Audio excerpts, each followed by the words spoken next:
Now we'll remove all these things and then we will start using this. So the burners are already fixed, we don't have to put them here.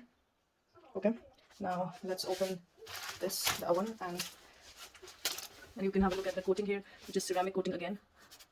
Unlike the one before, it's not rough, it's quite smooth. And here are all the racks for the griddle, the oven tray, and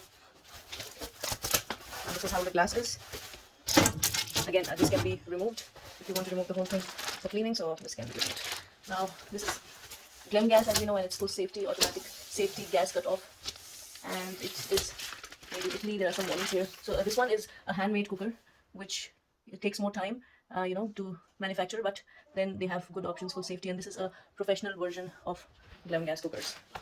So we'll make one unboxing. Oh, sorry, we've already done the unboxing, so we'll start the review, or we'll make another review video for this one and we'll post it. So if you look at this is really high quality, and this is not stainless steel but titanium, which makes it more sturdy.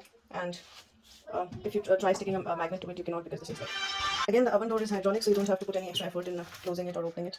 And these are the knobs, which are really of high quality. So, and the grids are heavy duty grids, so they'll go for like long time. They're really heavy, and if you look at you don't feel like it's anywhere there's light material used in here. And this, it fixes well everywhere. So this was already fixed, so we didn't have to do anything. And then one thing that is not here, since this is a professional one, there's no glass here, so you don't have to worry about cleaning the glass. And this is sometimes a good thing, right? Okay, so we'll make a review soon, and thank you.